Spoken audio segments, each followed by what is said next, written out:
Bismillahirrahmanirrahim. Assalamualaikum warahmatullahi wabarakatuh. Saya Sita Saraswati dengan NIM 1202070070 akan memaparkan materi tentang pengertian dan objek kajian fikih dengan dosen pengampu yang terhormat Bapak Yudi Irfan Danilha S.SOSI.M.AG. Untuk mendalami satu disiplin ilmu, lebih dulu perlu diketahui apa yang menjadi objek pembahasannya dan sisi mana saja dari objek bahasan tersebut yang akan dikaji. Demikian halnya untuk mempelajari ilmu fikih, perlu diketahui objek pembahasannya. Objek bahasan setiap ilmu pengetahuan adalah sesuatu yang dibahas dalam ilmu tentang sifat-sifat yang berhubungan atau bisa dihubungkan dengan sesuatu itu. Mari kita bahas pengertian dari ilmu fikih secara etimologi. Fikih berasal dari kata fuqaha yufaqihu fiqhan yang berarti pemahaman. Pemahaman sebagaimana dimaksud di sini adalah pemahaman tentang agama Islam tentunya. Dengan demikian, fikih menunjuk pada arti memahami agama Islam secara utuh dan komprehensif.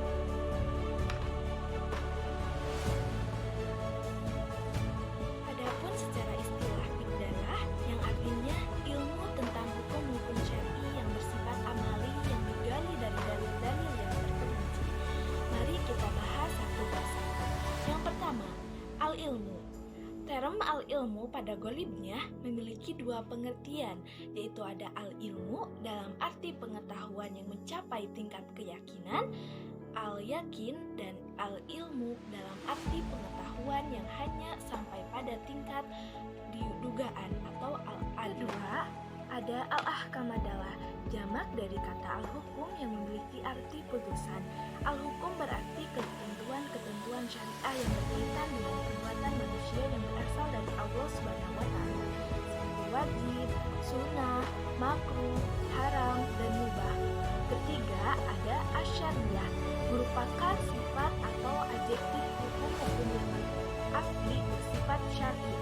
Demikian juga pengetahuan tentang hukum-hukum yang bersifat indrawi tidak juga disebut sebagai fikih. Adapun yang keempat adalah al-amaliyah, arti bersifat praktis. Hukum-hukum yang tidak bersifat amaliyah, misalnya hukum-hukum i'tiqadiyah, tidak termasuk fikih. Hukum i'tiqadiyah, misalnya pengetahuan bahwa Allah Subhanahu wa Ta'ala itu esa, tidak termasuk fikih.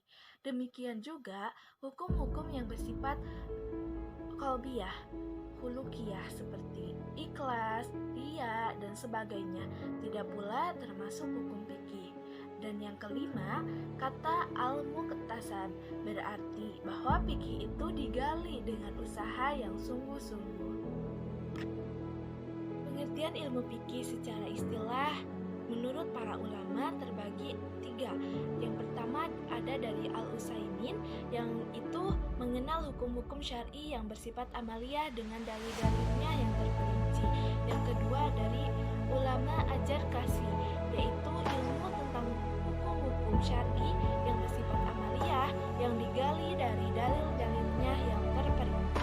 Dan yang ketiga ada dari Imam Al-Haramain, yaitu ilmu tentang hukum-hukum perbuatan mukallaf secara syar'i, bukan secara akal.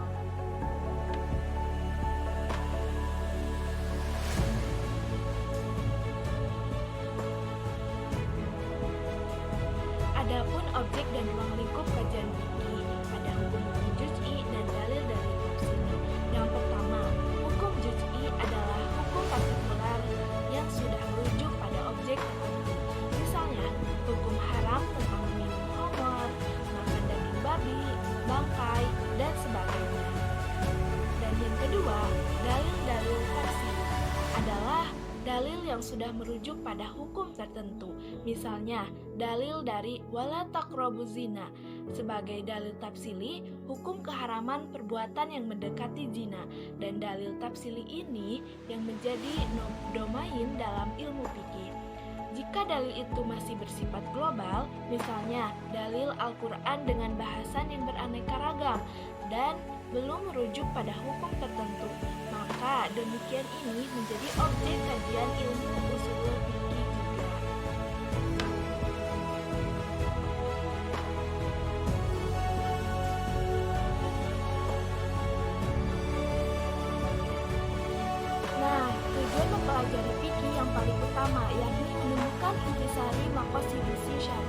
yaitu tujuan-tujuan persyariatan, serta mampu untuk menerapkan hukum syariat dalam setiap tingkah laku manusia.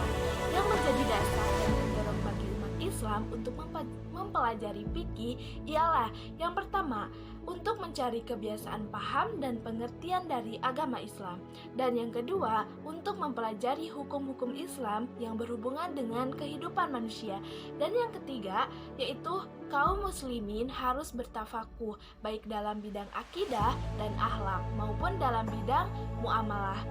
Oleh karena demikian, sebagian kaum muslimin harus pergi menuntut ilmu pengetahuan agama Islam guna disampaikan pula kepada saudara-saudaranya.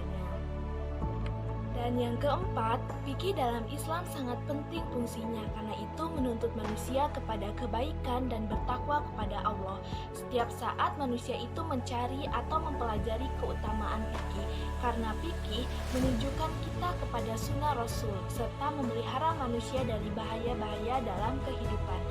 Seseorang yang mengetahui dan mengamalkan fikih akan dapat menjaga diri dari kecemaran dan lebih takut dan disegani musuh. Dan tujuan akhir ilmu fikih adalah mencapai keridhaan Allah Subhanahu wa Ta'ala dengan melaksanakan syariatnya di muka bumi sebagai pedoman hidup individual.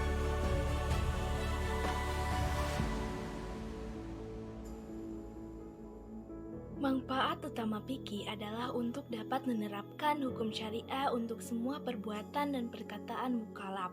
Faktanya, fikih adalah panduan berharga bagi setiap mukallaf dan menetapkan hukum perkataan dan perbuatannya setiap hari. Mukallaf di sini berarti adalah muslim yang dikenai kewajiban atau perintah dan menjauhi larangan agama. Pribadi muslim yang sudah dapat dikenai hukum. Seseorang berstatus mukallaf bila ia telah dewasa dan tidak mengalami gangguan jiwa maupun akal. Menurut Irman Siswanto, mempelajari ilmu fikih dapat berguna dalam memberikan pemahaman tentang berbagai aturan secara mendalam.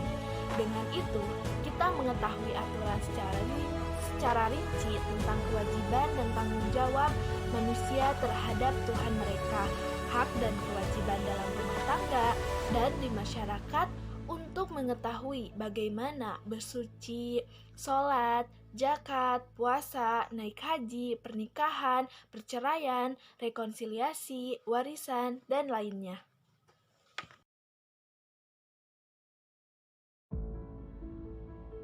Adapun manfaat-manfaat lainnya seperti menjadi tolak ukur untuk bertindak dalam kehidupan dengan mengetahui bahwa kita tahu mana perbuatan wajib, sunnah, mubah, makruh, haram, sah, tidak valid. Dengan memahami ilmu fikih, kita mencoba untuk berperilaku mendapat ridho Allah Subhanahu wa Ta'ala, memberi pemahaman tentang berbagai aturan secara mendalam. Adapun ruang lingkup dari ilmu fikih yang terdapat pada ilmu fikih adalah semua hukum yang berbentuk amalia untuk diamalkan oleh setiap mukallaf. Mukallaf di sini dijelaskan kembali bahwa orang yang sudah dibebani atau diberi tanggung jawab melaksanakan ajaran syariah Islam dengan tanda-tanda seperti baligh, berakal, sadar, dan sudah masuk Islam. Lingkup selanjutnya seperti telah disebutkan di muka meliputi: pertama, hukum yang bertalian dengan hubungan manusia dengan Khaliknya, yaitu Allah Subhanahu wa Ta'ala. Hukum-hukum itu bertalian dengan hukum-hukum ibadah seperti sholat dan lainnya. Dan yang kedua, ada hukum-hukum yang bertalian dengan muamalah, yaitu hukum-hukum yang mengatur hubungan manusia dengan sesamanya, baik pribadi maupun kelompok dalam segi transaksi finansial. Adapun yang ketiga, hukum-hukum munakohah atau pernikahan. Ini sering juga disebut dengan hukum kekeluargaan. Hukum ini mengatur manusia dalam keluarga, baik awal pembentukannya sampai pada akhirnya. Dan yang keempat, ada hukum jinayah atau hukum perdata, yaitu hukum yang mengikat manusia dengan kehidupan sehari-hari dalam berbangsa dan bernegara. Keempat hukum Islam yang telah disebutkan tadi, itulah yang dibicarakan dalam kitab-kitab fikih dan terus berkembang hingga saat ini.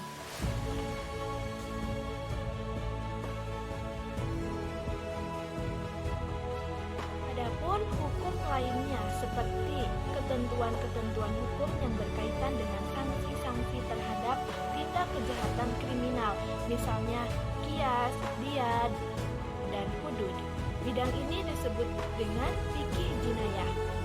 Adapun ketentuan-ketentuan hukum yang mengatur hubungan warga negara dengan pemerintahnya, misalnya politik dan birokrasi. Pembahasan ini dinamakan fikih siyasah. Adapun ketentuan-ketentuan hukum yang mengatur etika pergaulan antara seorang muslim dengan lainnya dalam tataan kehidupan sosial, bidang ini disebut dengan ahkam khuluqiyah. Jadi, ilmu fikih merupakan ilmu yang sangat penting bagi manusia, terutama umat Islam, agar di dalamnya manusia dapat mengetahui hukum-hukum syara yang membatasi kehendaknya, dengan bertujuan membuat ketentraman hidup dan ketenangan jiwa. Pada umumnya, berbicara mengenai fikih bukan hanya soal kita menjalankan dan mempelajari fikih saja, tapi kita juga harus mengetahui tentang definisi, objek kajiannya, tujuan, manfaat, serta ruang lingkup fikih yang telah dipaparkan tadi. Nah, perlu diingat, jangan sampai kita hanya sebatas melaksanakan tanpa tahu atau paham tentang ilmu fikih tersebut. Diharapkan semua penjelasan yang telah dipaparkan tadi bisa dipahami dan dilaksanakan, karena kita adalah seorang orang muslim yang diwajibkan untuk beribadah atau menjalankan sesuatu sesuai syara'nya. Kurang dan lebihnya mohon maaf. Wassalamualaikum warahmatullahi wabarakatuh.